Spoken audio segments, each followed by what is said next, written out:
Harut व Marut कौन थे, बाबुल का कुआं कहाँ है और हारूत व मारूत का जादू किस तरह का था।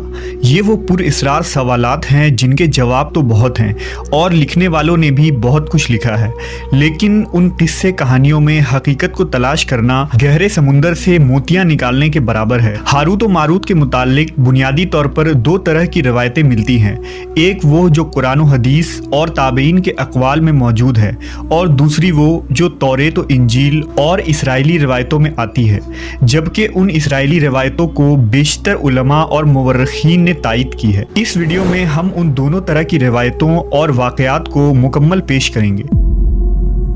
रिवायतों के मुताबिक हज़रत इदरीस अलैहिस्सलाम के ज़माने में एक मरतबा आसमान और ज़मीन के दरमियान से पर्दों को हटा दिया गया तो फरिश्तों ने ज़मीन में आबाद इंसानों को देखकर ताज्जुब किया और बोले, या रब्बुल आलमीन, हम तो गुनाह के करीब भी नहीं जाते, जबकि ये बनी आदम गुनाहों में इतने मुब्तला हैं। अगर हम उनकी जगह होते तो कभी तेरी नाफरमानी ना करते। अल्लाह ने इरशाद फरमाया, इंसानों को गुस्सा और शहवत दी गई है, अगर ये चीज़ें तुम्हें दी जाए तो तुम भी इसी तरह गुनाह में मुलव्वस हो जाओगे। लेकिन फरिश्तों ने कहा, हम ऐसा हरगिज़ न करेंगे। लिहाजा अल्लाह के हुक्म से फरिश्तों ने अपनी जमात में से दो बेहतरीन और इताअत गुजार फरिश्तों को चुन लिया, जिनका नाम हारूत और मारूत था। अल्लाह ने उन दो फरिश्तों में इंसानी फितरत और शहवत डालकर दुनिया में भेजा। वो शहर बाबुल में दो खूबसूरत इंसान बनकर आए और काजी के काम पर मुकर्रर हो गए, जहाँ वो लोगों के दरमियान फैसले किया करते थे। एक दिन उनके पास एक औरत अपना मुकदमा लेकर आई और कहा कि उसका शौहर उसे बहुत परेशान करता है।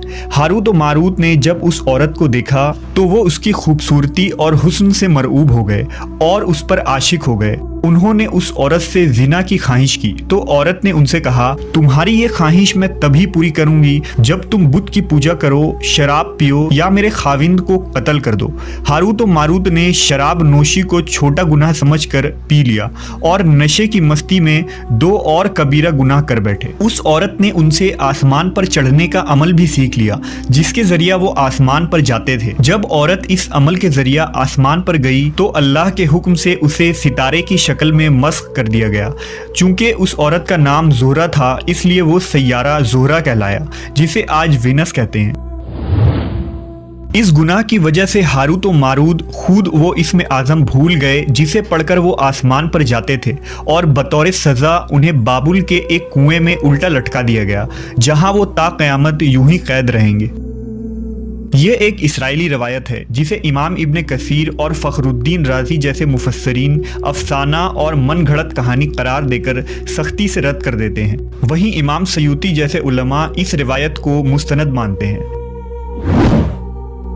हारूत व मारूत और चाहे बाबुल के सिलसिले में एक और रिवायत कसरत से बयान की जाती है, जिसके मुताबिक एक ज़माना ऐसा था जब शहर बाबुल रुए ज़मीन पर तहजीब व तमद्दुन का मरकज़ था। यहाँ के लोग बातिल खुदा की परस्तिश किया करते थे।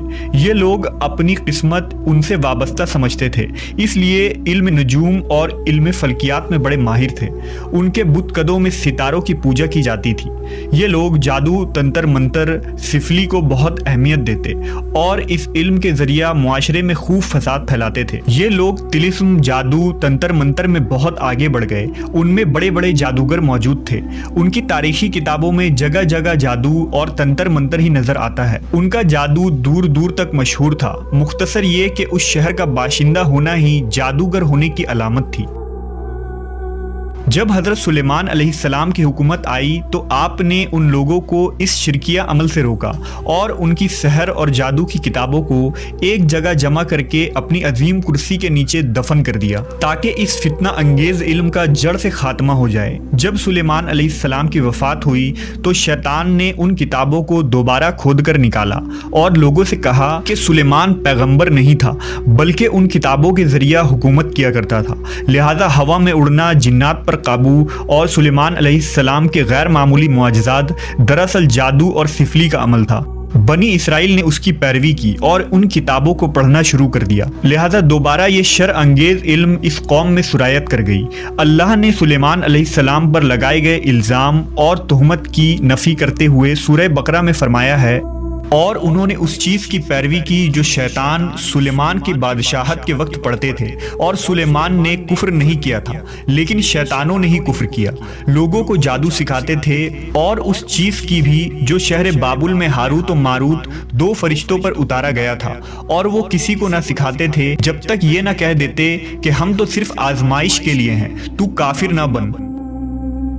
لہذا جب یہ سحر کا علم بابل میں عام ہو گیا اور لوگوں کی تکلیف اور پریشانی کا باعث بن گیا، تو اللہ نے دو فرشتوں کو انسانی صورت میں مامور کیا کہ وہ جادو کے عوامل اور اسے باطل کرنے کا طریقہ لوگوں کو سکھائیں تاکہ وہ جادوگروں کے فساد اور شر سے محفوظ رہ سکے۔ لیکن یہ تعلیمات غلط مقصد کے لیے بھی استعمال ہو سکتی تھی، حالانکہ وہ فرشتے لوگوں کو تنبیہ کرتے تھے اور ان کے لیے صراحتاً کہتے تھے کہ یہ تمہارے لیے ایک طرح کی آزمائش ہے، لیکن پھر بھی وہ لوگ ایسے کاموں میں پڑ گئے جو انسانوں کے لیے ضرر اور نقصان کا باعث تھا۔